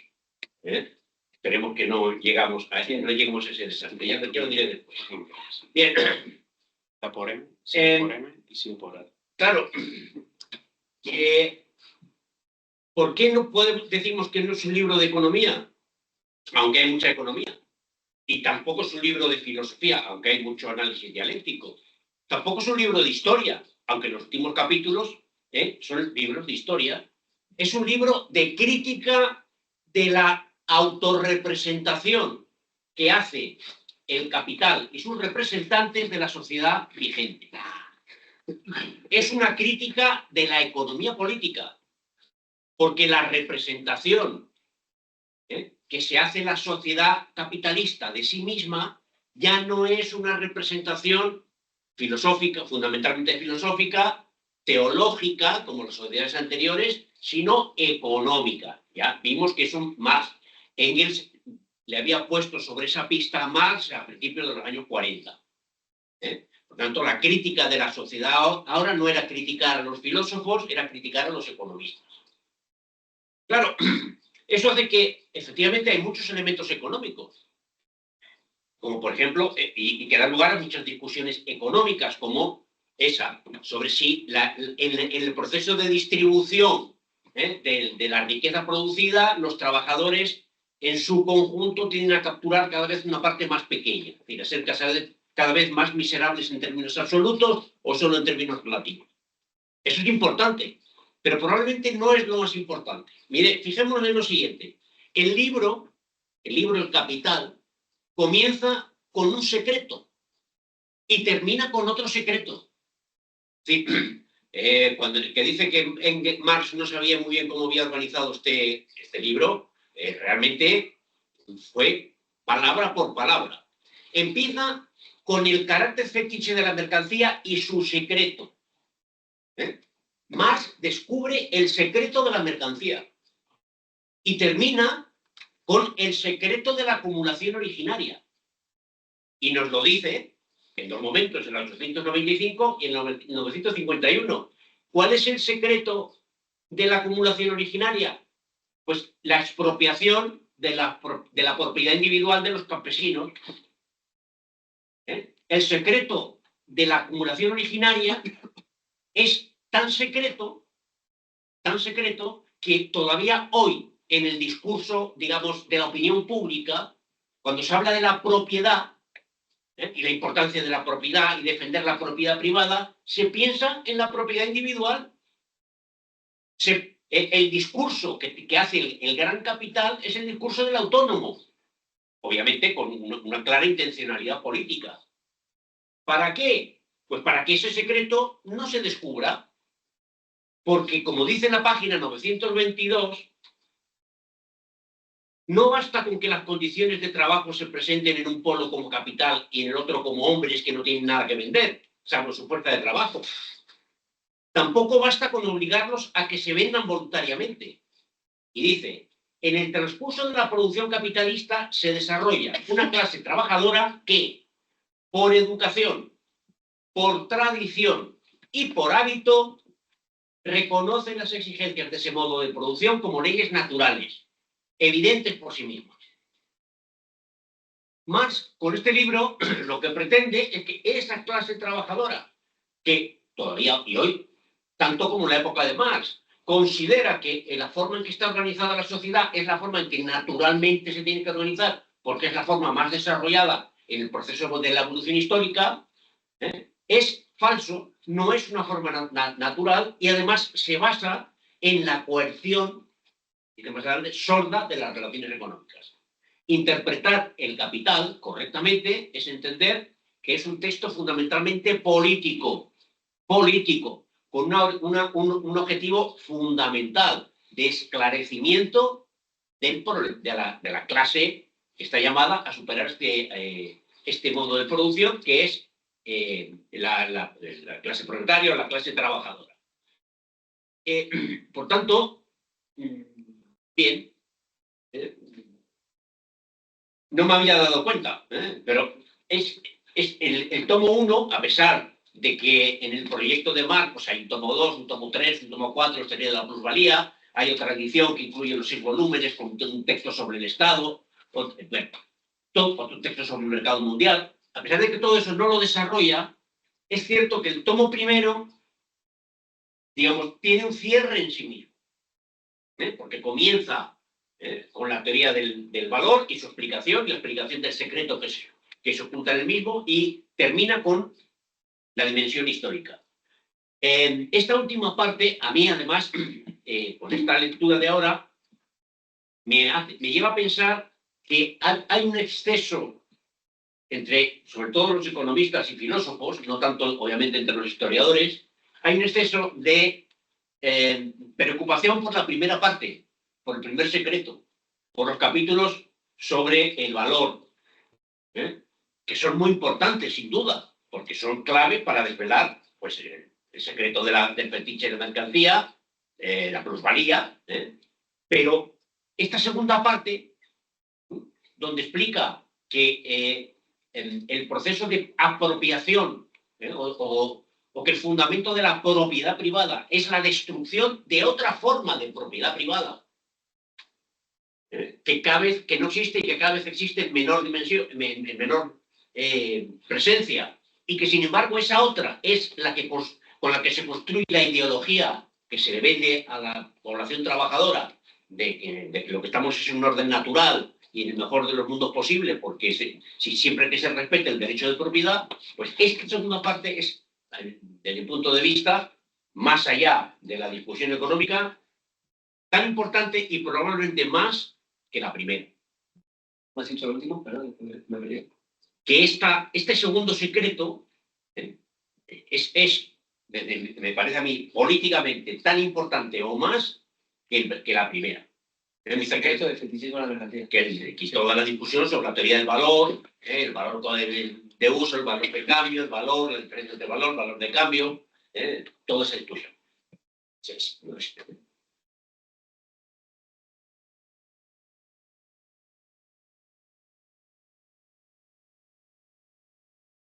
Y respecto a lo que ha planteado Ander, pues es que yo creo que Marx, que no lo dice un momento, lo repite continuamente, él sí entiende que hay un proceso de acumulación y de centralización de la riqueza del capital y por tanto de la riqueza, que supone como lo dice en algún momento, en una cita que el propio Pello ha leído,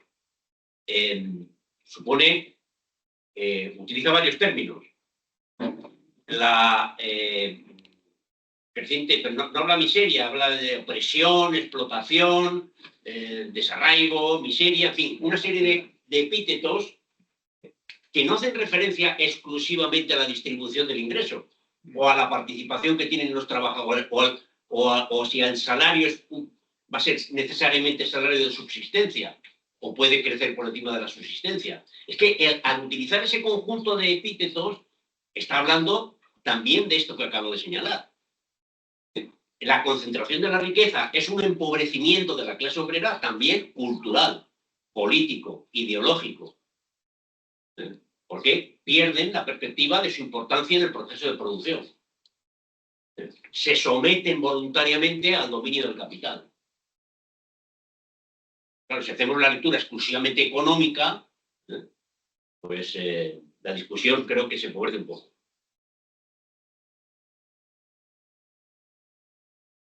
Pero sin lectura económica tampoco se puede llegar a estas discusiones. O sea, sí, estoy totalmente de acuerdo con lo que has dicho. Sí, pero cuando se tiene esa perspectiva, pues también es fácil valorar eso, ¿no? Sí, pero la económica lo importante es la relación. Ya lo he dicho varias veces cuando en los capítulos sobre el salario. Lo importante no es el salario absoluto, perdón, el salario real y el salario nominal. Lo importante es el salario relativo. Lo dice. Eso es lo importante. Lo podemos revisar. Lo importante depende para qué, ¿no?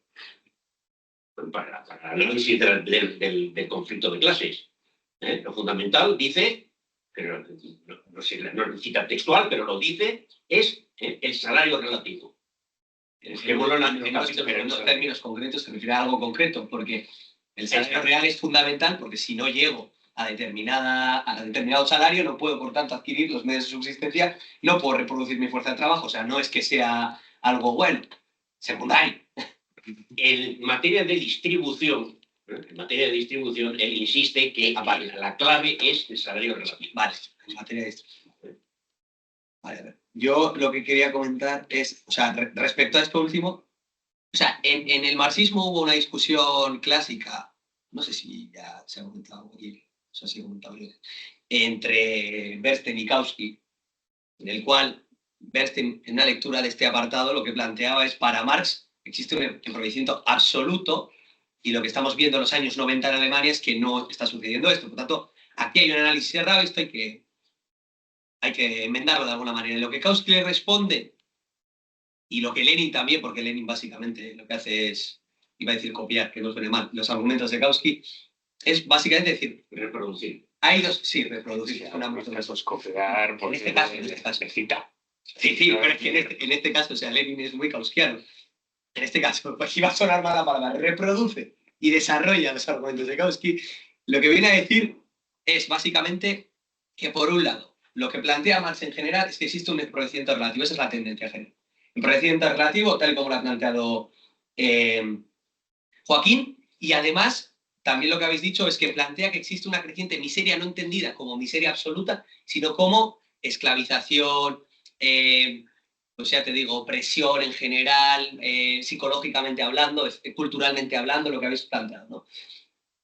Y luego, y esto es algo que yo no me acuerdo dónde lo he leído exactamente, pero donde Lenin lo dice claramente, lo que plantea Lenin es que efectivamente dice, sí, todo esto es relativo, pero Lenin siempre plantea que absolutamente lo que existe es un crecimiento de población obrera superflua y que por lo tanto la miseria aumenta también absolutamente. Esto es algo que dice aquí Marx. Es decir, para Marx existe un crecimiento exponencial de la miseria absoluta en una capa concreta que es aquella que progresivamente encima Marx prevé que vaya creciendo, que es la de superpoblación relativa. A mí esto último no me queda muy claro, que sea así. No me queda claro ni que tenga que crecer necesariamente permanentemente la población excedente. Si miramos al tercer mundo es así, pero hay que ver por qué es así y si esa población no está condenada a ser aniquilada en una guerra mundial, por ejemplo. O sea, que esto perfectamente puede suceder. O sea, que al capitalismo le sobra gente y esa gente directamente cuando le sobra el capitalismo se dedique básicamente a masacrarla. Y entonces hay una especie de nivelación general, ¿no? Si se plantea que en el 2070 la población va a quedar estanca en 11 millones, 11.000 millones o 10.000 millones, una cosa así, eso puede ser básicamente una tendencia general, a que el capitalismo diga existe ya demasiada población superflua que no podemos absorber, hasta aquí llegamos, ¿no? Como ley de población. Y luego también hay que valorar, bueno, a mí lo que me queda claro es que existe una tendencia general a la distribución desigual de ingresos. Bueno, lo que pasa es que hay que valorar si realmente esa tendencia a la esclavización, a la opresión, etcétera, es algo necesario en el modo de producción capitalista. Porque para mí lo único necesario en el modo de producción capitalista es que se pague el valor de la fuerza de trabajo por su valor. Es decir, lo único que el capitalismo, el capital que es el sujeto, lo único que el capital que es el sujeto impone sobre sus personificaciones, que son la clase obrera y la burguesía, es que se vendan las mercancías por su valor para poder así obtener la plusvalía, la máxima plusvalía que se puede obtener en un momento necesario. Porque recordemos que si no se venden por su valor, llega un momento en el que eso puede hacer catacrack. Es decir, lo plantea, ¿no? Dice, es necesaria una jornada normal de trabajo, etc. Por tanto, yo creo que esa es la única necesidad. Y aquí este planteamiento, bueno, en fin, lo deriva de la cuestión esta de que, en fin, existe una población obrera superflua creciente, en unas operaciones que ya dije en su momento que matemáticamente habría que valorarlas, etcétera, etcétera, ¿no? Y que luego existe una creciente tendencia a también la esclavización y la degradación del obrero, etcétera. Para mí eso es algo que también hay que valorar en lo concreto. ¿Existe una tendencia? Sí, sin duda. ¿Existen contratendencias? También. ¿Cuál se impone? Ya veremos. En el primer mundo no creo que se imponga la tendencia a la degradación de los atributos, por así decirlo, de la fuerza de trabajo. Al revés, existe una tendencia, y yo creo que progresiva, a, por ejemplo, la a depositar el trabajo científico dentro de la clase obrera. Eso es algo indudable. En el tercer mundo, pues lo contrario, de momento es lo contrario, ¿no? Entonces, yo creo que en ese sentido tampoco es obligatorio, no es necesario, y no creo que se pueda derivar de un análisis del capital. Sí, de lo que Marx ha dicho, pero igual no del capital como sujeto y de un estudio del mismo, que tenga que ser así, obligatoriamente. Y eso no le quita razón a la revolución socialista, por cierto. Es decir, porque la revolución socialista no se hace porque uno gane más, o no se hace porque de repente alguien haga trabajo científico, se hace porque en la sociedad capitalista, primero, somos personas asalariadas y por lo tanto enajenadas, y segundo también porque el modo de producción capitalista se mueve en unas lógicas que van a nuestras espaldas, y nosotros como seres humanos no queremos, no es que no queramos, esto sienta las condiciones para que no debamos. Además, gestionar nuestra vida social de acuerdo con seres impersonales como el valor, el mercado, etc., ¿no? Y lo segundo, con respecto a lo de economía, política, filosofía, etc. O sea, yo lo que a mí lo que por lo menos me queda claro es decir que el capital es una disciplina, o sea, decir, por ejemplo, ¿no? Es un libro de economía, es un libro de economía y también de filosofía, o de economía pasada por filosofía, es perder de vista completamente que esas disciplinas, la economía, la política, etcétera, son acotaciones o partes o momentos, como igual dice Lukács o lo que sea, momentos concretos de la sociedad capitalista y de otras sociedades también, ¿no? Son momentos concretos y por lo tanto no pueden revelarnos, o de ellos no podemos extraer la universalidad de lo que está haciendo Marx aquí. Porque Marx lo que está haciendo aquí para mí es bastante claro, y creo que en los prólogos más o menos lo desarrolla, y es reproducir a través del pensamiento un objeto concreto, y ese objeto concreto es el modo de producción capitalista. Modo de producción capitalista, cómo se desarrolla y cuáles son sus tendencias. Eso es el capital. ¿Eso es economía? Pues no. ¿Solo es economía eso? No. ¿Eso es antropología? Pues no. ¿Es sociología? ¿Es política? No. Probablemente toque cada uno de esos puntos. Pero la clave está en que no podemos, yo creo, como, no sé, marcarlo en uno en concreto, confinarlo a uno solo, a un momento de ello, sino que tenemos que tener en cuenta que probablemente se toquen todos los palos, pero no se toquen en plan metafísica de en plan 1 más 1, no, también economía por aquí, sociología por aquí, filosofía por allí, no, siguiendo una lógica concreta, que es la lógica que le dice que tiene que seguir, que es la lógica del modo productivo capitalista, que empieza por la mercancía, y a través de la mercancía la desarrolla, etc. No puedo estar de acuerdo con Joaquín cuando dice algo así, la locura, que lo fundamental o que es más importante el secreto de la acumulación original. A ver, ¿más importante para qué?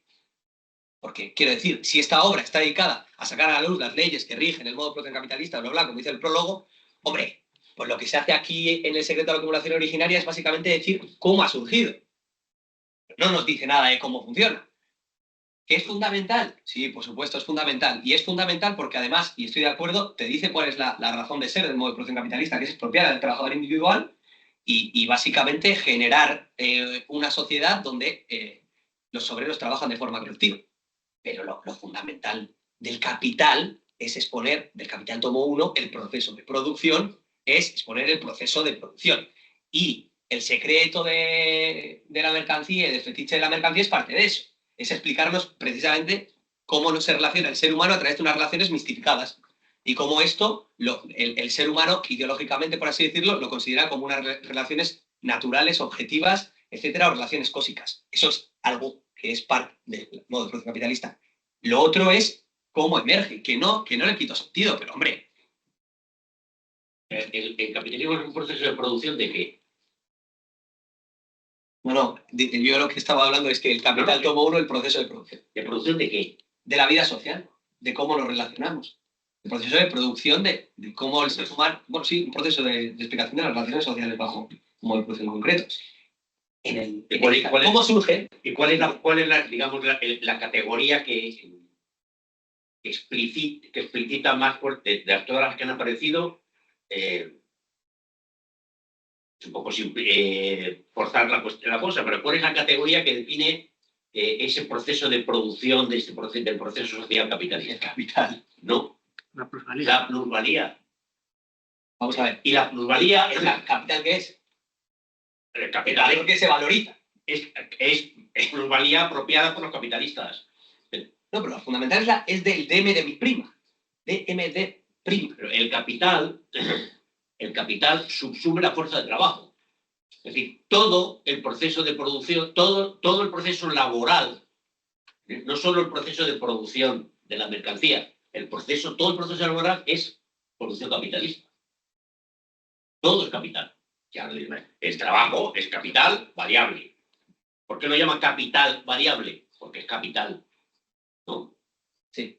Igual que el capital constante, medios de producción. ¿Por qué lo llama capital? Porque los medios de producción son. Pero es que no son solamente lo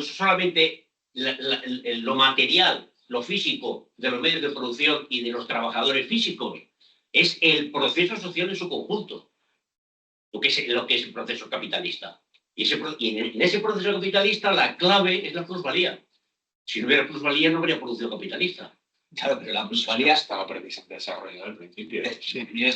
Cuando digo capital no me he referido al medio de producción. Entonces, para que haya producción de plusvalía, ¿qué hace falta? No para que haya producción de un excedente. Pero ¿por qué No, pero lógicamente, ¿cuál es? Un segundo. Mira, es objetivo, pero para mí lo que es bastante evidente es que si tú al capital, y estoy de acuerdo con lo que has dicho tú, pero creo que las dos tienen igual importancia. Tú si al capital le coges las primeras, me invento, 400 páginas y te las fumas, sería un libro de historia irrelevante que no citaría absolutamente nadie, o sería un Lafars de la vida, o sería un Proudhon de la vida, o sería un, yo qué sé, el primer secreto y el segundo secreto están vinculados dialécticamente. Claro, sí, porque uno surge del... Porque es el otro, pero porque si no sería una explicación puramente histórica, y no lo es una explicación social, política. Si le quitas a la primera parte también, si le quitas los últimos 400 páginas, lo que te queda es un precioso tratado de economía política que hizo un filósofo y que no tiene ni una sola lectura política muy mayúscula también. Porque tienes que seguir... El capital es... Claro, el capital es todo el libro. Es todo el libro. Pero la clave es cuál es la lógica del capital. O sea, porque la lógica de la obra, que es lo fundamental de la obra, ha dicho la plusvalía, ha dicho el capital. O sea, lo fundamental, yo creo que hay un punto en la obra en el que decimos, ojo, que esto es lo que rige el devenir. Y lo deja claramente. Lo que rige el devenir es la idea de valorizar el valor. Y eso, el secreto de la acumulación originaria es fundamental porque da origen a esa relación, pero no... O sea, con el primer secreto consigue llegar a ese punto, Claro. a que eso ocurre y cómo ocurre, y a partir del descubrimiento de esa relación social es capaz de desarrollar y de analizar, investigar en profundidad ese modo de producción y llegar al segundo secreto. El capítulo 25. O sea, quiero decir, podría haber dicho, sí, ¿por qué voy a explicar yo por qué surge el capitalismo? Yo creo que lo explica porque es fundamental para él determinar que el capitalismo lo que hace es organizar el trabajo. Yo creo que lo que explica no es por qué surge. No es, es precisamente donde todo lo demás cobra un sentido concreto. Pero son dos preguntas distintas. ¿Por qué ha surgido? Pero ahí lo que explica no es por qué surge. ¿O qué ha surgido? O sea, ahí lo que explica no es por qué surge ni lo que ha surgido. Ahí lo que explica es lo que ha dicho antes Joaquín, es hacer ver que precisamente lo que se presenta como natural, justo y eterno, no es natural, justo y eterno, sino que es la manera que ha tenido de reproducirse en la sociedad, pues en la época de Marx, en los últimos 100 años. Bien, pero a ver, yo quiero hablar. Bueno, o sea, ahí está. No, pero qué decir, o sea, lo fundamental de la acumulación originaria no es en plan un libro de historia de cómo ha surgido el capital. No. Es eso. A ver, totalmente de acuerdo con lo que ha planteado Joaquín. Me parece que has hecho un análisis estupendo. Porque estoy haciendo lo que lo creo de pero es que aparte, bueno, yo no soy economista, pero es que aparte de lo que ha planteado Joaquín, lo que estamos perdiendo de vista en su conjunto es que Marx, no solamente al hacer ese análisis, que empieza con la mercancía y termina con la acumulación originaria, es decir, el origen, y allí pasa por un proceso histórico-social. Entonces Marx nos está dando no solamente a la economía, a la política, sino a la ciencia, por primera vez, nos está dando un método que convierte a otras disciplinas en ciencia. El método histórico y la dialéctica que nos plantea esta obra, no solo por eso es que pasa la historia, porque es de allí donde surge el método que luego se aplica a diferentes disciplinas. Y eso lo podemos ver Ahí sí, ahí sí es interesante entrar y revisar a los soviéticos, porque allí tenemos cómo todos ellos desarrollan el método histórico y la dialecta aplicada a todas las disciplinas. La psicología, la sociología, la historia, la antropología, la producción, la ingeniería, la ciencia, todo lo que son las ciencias sociales y humanas, si quieres, realmente es Marx el que da el método que luego la convierte en ciencia. Porque lo demás, pues hay muchas técnicas, pero el método, ahora, este método que Marx aporta a las ciencias sociales y humanas, ¿es utilizado en el capitalismo? No. Porque ese método que Marx aporta no funciona en este sistema capitalista.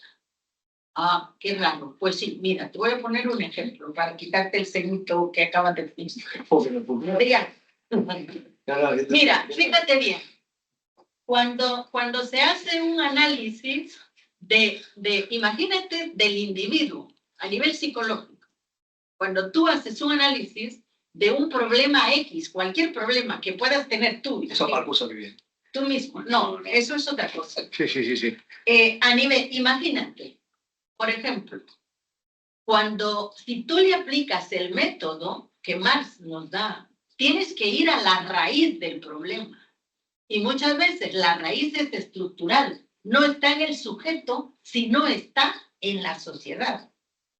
Y es ahí donde se da una dialéctica entre el individuo y la sociedad. Sí. En esta sociedad no puedes aplicar el método de Marx a nivel de psicología, porque aquí, como todo se reduce al individuo, cuando tú tienes un problema psicológico, el problema es del individuo, entonces, no de la sociedad. Aplicar, no es que no puedan. No, claro. No aplica a ellos. Los psicólogos que no, los psicólogos y los sociólogos tampoco. Sí, efectivamente. Y los antropólogos tampoco. Estoy hablando en general de las ciencias, por eso digo, vale. Porque el método en realidad te genera, y por eso es que se ha eliminado el mismo sistema capitalista, elimina este método, margina el método histórico dentro de las ciencias humanas y sociales. ¿Por qué? Porque eso te lleva a tomar conciencia. En clínica, por ejemplo, en psicología, te voy a poner lo que yo he vivido. Tienes un problema de una persona y te llega porque tiene insomnio. No puede dormir, ese es el problema. Sí. Pero cuando tú empiezas a hacer la historia, te das cuenta que ese hombre tiene un salario mínimo, tiene 7 hijos y la mujer acaba de morir. Entonces, con un salario mínimo, pues imagínate si no es normal que no duerma con esos problemas. Pero ¿cómo le haces ver a esta persona, que yo en esta sociedad tienes que sobarle la espalda?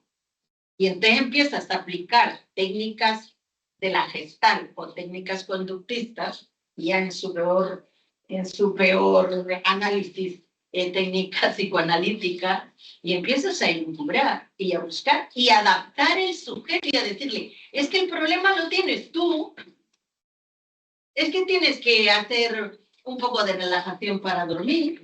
¿Me explico? Entonces, el problema se reduce en esta sociedad capitalista al sujeto. Entonces, me he ido ya por allá. Entonces, lo que quiero decir es que aquí, cuando analizamos la obra de Marx, tenemos que analizar que nos da un método objetivo de análisis de la realidad concreta. Pero a la vez, como teoriza sobre ella, entonces, y lo bueno de este método es que tú vas analizando, vas a la realidad, ves la realidad, y cada vez que vas a la realidad, como cada vez que lees el Capital, te das cuenta que has adquirido un nuevo conocimiento. Y ese conocimiento no es un círculo, como planteábamos o como planteamos muchas veces, ese circulito, ¿no? De viene el estímulo, va al sujeto, se da la retroalimentación, vuelve al sujeto y vuelve en círculo. No, el método que Marx te da en espiral, como una espiral, donde tú empiezas y vas a ir creciendo en la medida que vas asimilando. Entonces, bueno, creo que es difícil y hay que seguir estudiando. Igual quiere acabar Pello, ¿no? Que ya está presentando. Yo un breve comentario. ¿Comentarios? Frente a la idea de que la segunda parte es menos relevante, fijémonos que casi todos los cambios de la tercera y cuarta edición y los cambios más profundos están en esta segunda parte. Segunda parte de la obra, De la obra, sí. Los capítulos sobre la plusvalía absoluta, la plusvalía relativa, el salario, tienen pocos cambios. Bueno, pero Eso Pero es cuando circunstancial. entra en la ley general y la formulación inicial, todo esto, ahí pero los apéndices son todo una... Esa es muy eficaz sencilla que las de Engels o Marx, dependiendo de lo que nos interese. la primera. Depende del día. Pero la tercera y cuarta. Pero no sería justo medirlo así porque ya hay una revisión de los capítulos, o sea, ha cambiado todos los capítulos. Ha Los cambiado capítulos son muy distintos de lo que eso quiere decir. Vamos a ver. Ha revisado el primer capítulo de la primera a la segunda edición. Y luego, Ya está revisado. en la tercera y cuarta edición, los primeros capítulos están más o menos como estaban en la primera edición y es cuando empieza la acumulación. Es una cuestión cuantitativa. No hay más que ver la enorme cantidad de páginas que aparece a partir del capítulo Pero la 23. primera, la segunda reformula todo Por el... eso digo que Claro, no las sería justo... 70 primeras páginas la reformula. O sea, que Pero esa es la primera sección. Luego viene la segunda sección, Eso es la otra tercera. Esa se mantiene, que es donde explica la plusvalía absoluta, la plusvalía relativa, el salario por pie, todo eso está igual. Está igual. Y además, en la tercera y la cuarta, a la primera parte no le hace ningún cambio más. Y sin embargo, entiende que tiene que seguir actualizando. ¿Qué es lo que tiene que actualizar? La segunda parte. Porque es menos relevante. Pues probablemente no se compadece con el trabajo realizado. Hay que leer toda la obra. Y si le quitas cualquiera de sus partes, yo creo que se queda coja, ya sea evidentemente en lo teórico. Si le quitas la primera parte, no hay sustento metodológico ni fundamento teórico profundo de lo que dice después. Y si le quitas la segunda parte, yo creo que le quitas todo análisis de lo concreto y buena parte del significado político de la obra, que ya incluso en su día tenía una intencionalidad política evidente, palpable y manifiesta. Terminamos, ¿no? Sí, terminamos cuando termine yo. Sí, podemos volver primero a lo primero que ha dicho Ander, de lo que hemos estado hablando en privado él y yo, brevemente. Haciendo corrillos. Yo le he mandado una foto de mi calabacina. ¿Estáis volver? Sí, eso es. Bonito calabacín, por cierto. Bueno, de calabacín están hablando. Deja de terminar. Sí, a ver, brevemente. Y de nuevo, me parece que es una discusión secundaria en el contexto de la totalidad de la obra. Estoy de acuerdo en lo que Adrián, que el que ocurra una cosa o ocurra la otra da igual de cara a la revolución socialista, de cara a la inmensa mayoría de la teoría, pero sí que me parece, a mí por lo menos por lo que leo, que hay en Marx, en estos capítulos, una lectura que da pie a que cree que va a haber un aumento absoluto en una parte de la población, por lo menos, de esa miseria absoluta, en términos absolutos, y que eso da lugar a parte de su lectura política, que es que esa revolución va a ocurrir de forma espontánea o necesaria, porque el propio capital va a generar unas condiciones de miseria tal que esa población se va a rebelar y va a tomar el poder.